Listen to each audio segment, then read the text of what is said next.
Well, ladies and gentlemen, let's go ahead and talk about the issue of the day, which is pricing and sales strategies that actually work, ladies and gentlemen. Just to do a quick recap of what we talked about last time, we went over the most popular t-shirts. We did a little bit about perceived value and a little bit about competitor research. Highly recommend you check it out. I thought it was a pretty good episode myself. So if you're interested in the nuts and bolts of everything t-shirt related, check it out. But today, since we're talking about sales and pricing strategies, it's important to realize that pricing, it isn't just a math problem. It isn't just ones and zeros. It's a brand decision, and it's also a trust signal between yourself and your customer. It's all about finding that sweet spot where you're not charging too much and you're not charging too little, and you're capturing just the right amount of profit, okay? And you have to remember the strategic role of pricing, because pricing equals positioning, okay? That's how you position yourself in the market, okay? Because if the customer asks if the tea is actually worth it, the price is going to answer before you even have a chance to engage with them through your copy or your mock-up images or what have you, okay? And if you price yourself like a discount brand, don't be surprised when people don't treat you like a premium one. Mm-hmm. So on top of that, first of all, let's understand most sellers are undercharging. Why are people underselling, especially kind of newbies? Well, first and foremost, the fear of rejection. You think if you price it too high, people just simply won't buy your stuff. You would be very pleasantly surprised that people do pay these premium prices for POD products, okay? Along with that, you're maybe over-identifying with price-sensitive shoppers. So if you think, well, I wouldn't buy this, but somebody out there definitely would. Don't undervalue yourself in that sense. Another reason, you're simply not doing your market research. We always say you have to do your competitor research. If you are just guessing, you will either vastly underprice yourself or completely overprice and nobody's going to buy regardless. And you also have to remember that you are selling to a very specific niche, a very specific community that is willing to pay kind of a little bit more for exactly what they're looking for. You know, if they want just a generic shirt or sweater, they can go to, I don't know, their local Kmart or Macy's or wherever. But Etsy and print on demand, you have that special opportunity to really speak directly to them. And then, of course, thinking that the lowest price is going to win. Like Martin said, if you have the lowest price out there, people might think, well, they might not be the best quality, or maybe they don't have the best reputation, and that's why they're so cheap. So you don't want to underprice yourself there. Keep in mind, price drives perception, okay? So it's okay to have some lower priced items, then you can speak to those value shoppers. If you have a $20 shirt, maybe you're speaking to those who are ready for just a quick impulse buy, right? If you have kind of a mid-tiered $32 shirt, maybe it's like a boutique speaking to that niche, and then you get even higher, $45, dare I say $50 for a t-shirt. People will pay that price for something that is limited or premium, like a certain brand maybe, or embroidery, personalization. Combine that all together, people will pay the price. Exactly. And most people are just stuck undercharging because they're just afraid to act like their product is worth more, okay? And let's just talk basics, folks. Like, if you're charging in and around the neighborhood of about 40% margin, that's pretty much where you want to be. Now, is that a hard and fast rule that applies to everybody across all product categories, all t-shirts? Well, no. One of the questions I deal with all the time in my live Q&As is people ask me, like, how should I price my shirt? As if they're expecting a one-word answer. Like, okay, slap 35% margin on it, boom, and you're done.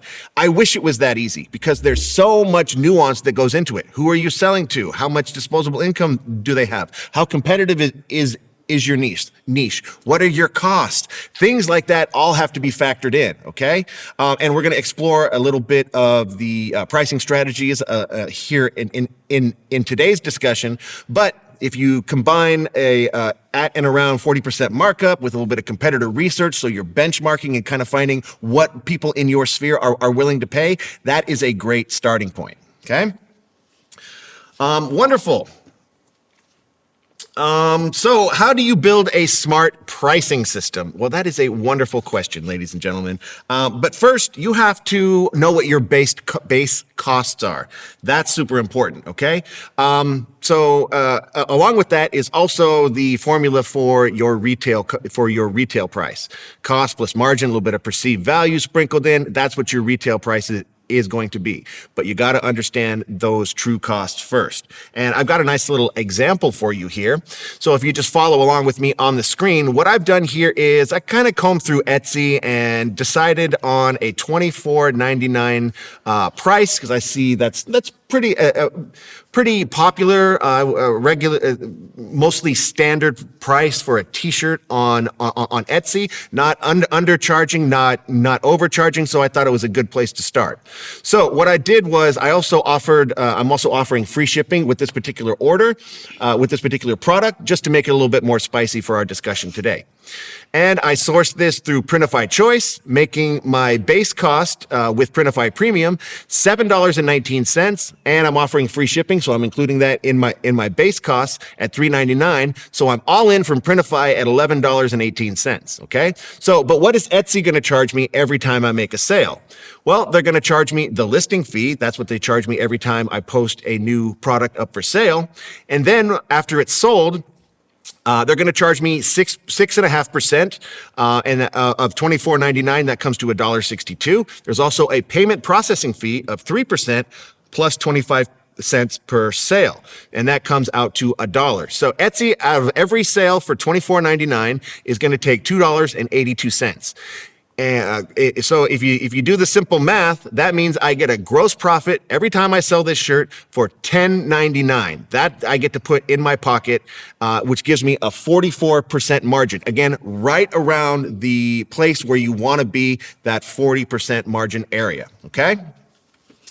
But Leah has a wonderful thing to share with you folks. We're going to pop that link into the channel, into the chat. It'll also be in the description. This is an Etsy pricing calculator. Why don't you tell the audience exactly what that is and how to use it? Yes. So while Martin was manually writing down numbers and doing calculations, I made a spreadsheet with a calculator that'll do it all automatically for you. So you'll see it here on your screen.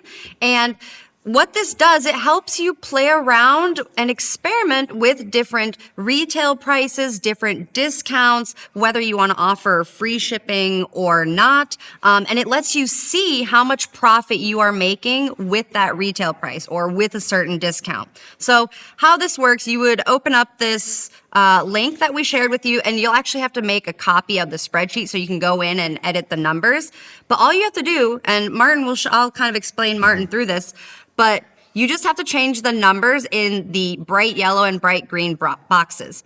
So let's actually start with the bright green boxes. We see that these are all of our costs. So you have the Printify product cost. So here we have that $7.19 for the Gildan from Martin's example.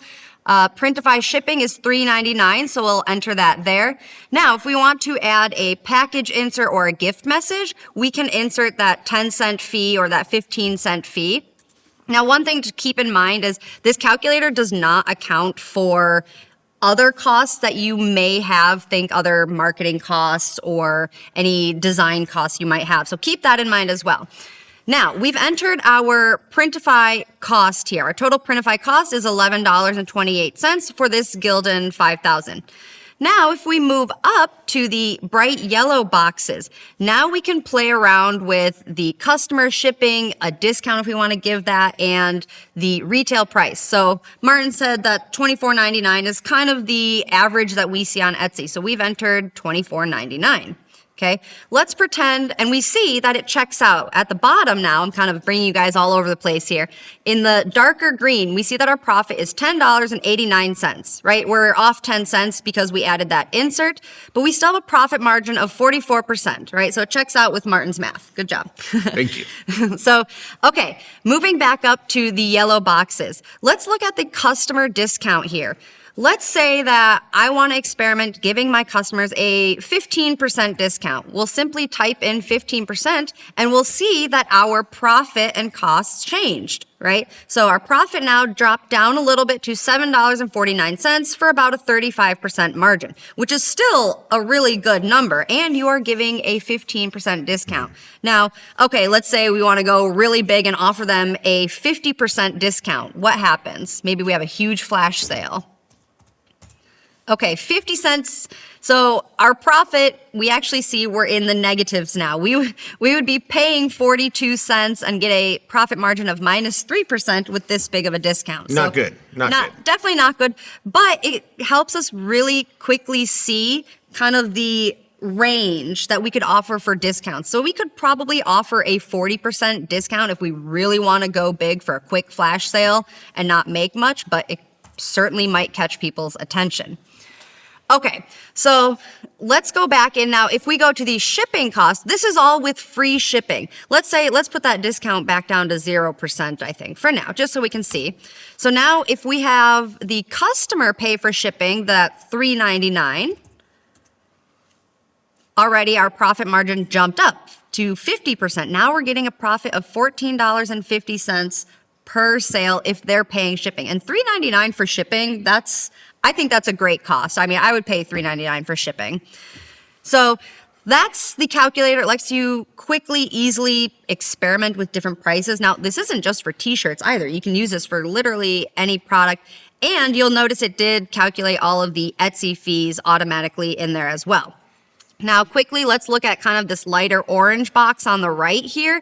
Etsy does charge off-site ads. They will push some of your listings to Google or other search engines and try to bring outside buyers in, okay? Now, they will charge you 15% if you are making under 10,000 USD a year. But if you do make a sale from Etsy off-site ads, you can see here that you will still make a profit with this set retail price or with this set retail strategy. So you don't really have to worry about it, or a lot of merchants, I think beginners, forget that this could happen. So they price it quite low and then, oh, they got a sale, but it was from Etsy offsite, and then they got this 15% fee and all of a sudden they're in the minuses. So you can always double check that. Yeah, thank you very much, Leah. And this is available to all you folks. And just a quick heads up, folks. For those of you that aren't familiar with spreadsheets, just one more time, okay? You're going to click on the link. Now, you won't be able to interact with the spreadsheet that is directly associated with the link we put in the chat and in the description. You're going to have to cut and paste the contents of that sheet and place it into a new Google spreadsheet. There's an actually even easier way to do that. So if you scroll up here a little bit, you'll see I actually did put instructions for viewers here. If you just click on File and then make a copy, it'll copy this exact spreadsheet the way it's formatted, and you'll be able to input your numbers. See, that's the kind of instructions people like me that aren't spreadsheet wizards need, okay? So it's a generational difference. Did you just call me old? No. Oh, okay. Well, I think you did, but you know what? That's fine. All right, let's go ahead and move along, folks, because we got a lot to cover. And good luck with that Etsy profit calculator. Wonderful resource. Thank you so much for sharing that with our audience today, Leah. All right, well, let's go ahead and move along because we've got a lot of stuff to cover today in terms of pricing strategies. And the first one I want to share with you folks is tiered pricing. Now, I like this because it's pretty basic. Anyone can master it in about 30 seconds. I'll explain it to you. Boom, you can put it to work today if you want. Okay, and this is offering the same version of a product, the same version of a design on several different products and pricing them accordingly. It appeals both to budget and premium shoppers. It lets the customers determine what the perceived value is of your product themselves, and it avoids that one-size-fits-all pricing trap. Okay, and just to give you an example of what that would look like is, as you can see here, I have 4 different products with the same design, but on 4 very different products. Okay, the Gilded 5000 is positioned at $18, is kind of the bottom tier. And as we move up, we got the next level for 26, the comfort colors for 34, and then a heavyweight boxy tee for $50. And maybe we add a little bit of embroidery to that to sweeten the deal. But as you can see, this is something for everybody. And although and you're presenting your products and presenting your design and making it available to folks regardless of what their pocketbook is telling them they're willing to spend. Exactly. So, and another strategy, now we talk about this one quite a bit, bundling, right? So why does bundling work? You should encourage your buyers to purchase more items within one order because, first of all, you're going to save on shipping. If you have multiple tees in one order, then you're going to get that additional shipping cost. And of course, you're going to be increasing your average order value for every single purchase, right? And also your buyers are going to feel like they're getting more. So it already creates stronger value perception on their end. Okay. And so deals like buy two, get one free, plus free shipping, go double on the free is a great strategy for bundling. And I know Martin gets really excited about this. This is one of the things I get really excited about. I love this particular strategy. I've seen it work. I've seen it work time and time again. Buy two, get one free, plus free shipping. First of all, you get to use the word free in your value proposal twice, and even if your customers don't necessarily are aware of it, subconsciously that word free is going to resonate, and they're going to really identify with it, even if it's only on a subconscious level. So how this works, ladies and gentlemen, is you are actually paying for 3 products and charging retail price for 2, and then folding in the shipping. So if we go back to our example that we used earlier with the Gildan 5000, you source that for about $7, times that by 3, you're in for $21. Then you add the shipping of $3.99 plus the much lower second and third item shipping prices. You're all in for a profit of about $12. Okay. Now, that's only $1 more than selling one shirt individually. So it's not a strategy for when demand is high.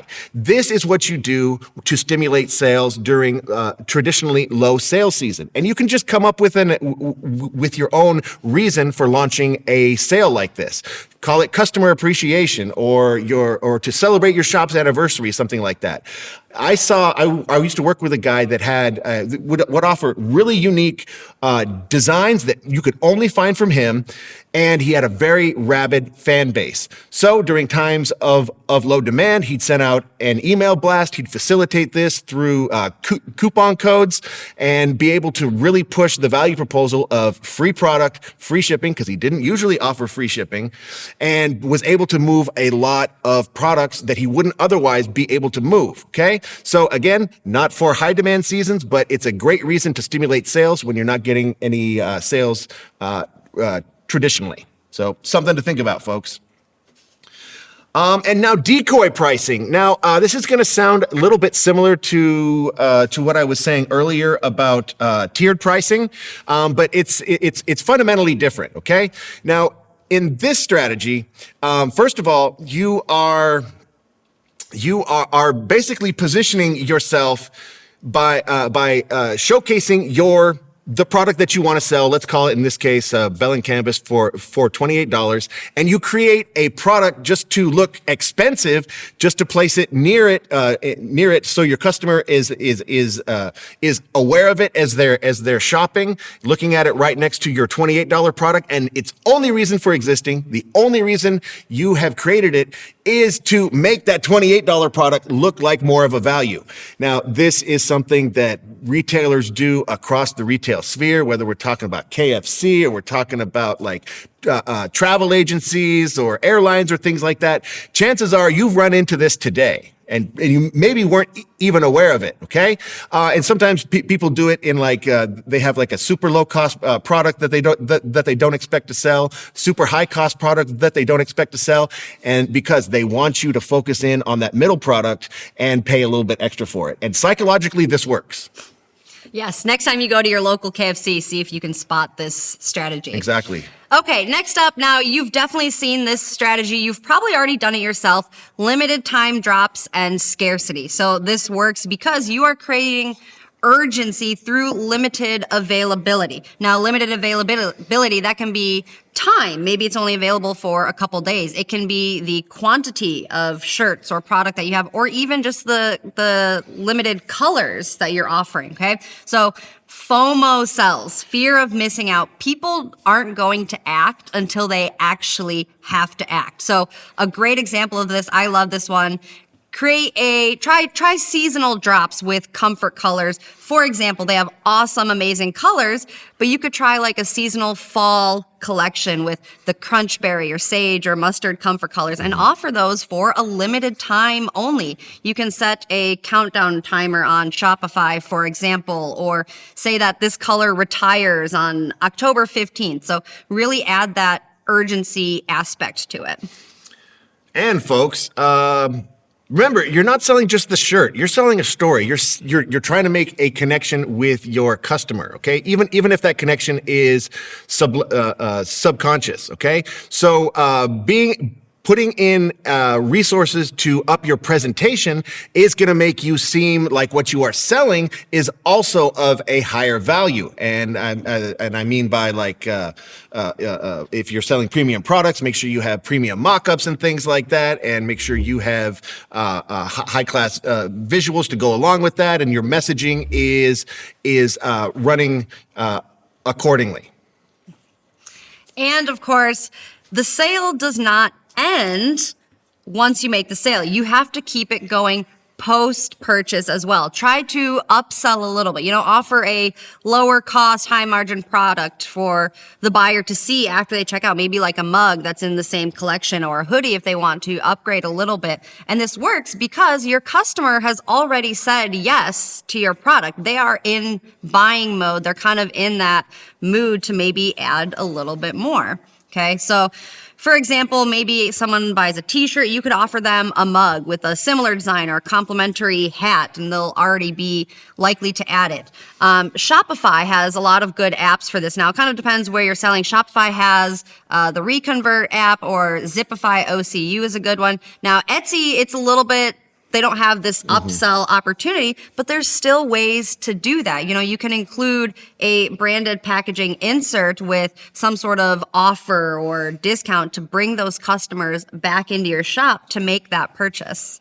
Exactly. And folks, when you come right down to it, if you want to be able to charge as much as possible and get away with it, you have to make an emotional connection with your customers. Okay. Now, this plays into all of the strategies that we covered. Okay. Because making an emotional connection with your customers, that's how they're going to be able to identify with your brand.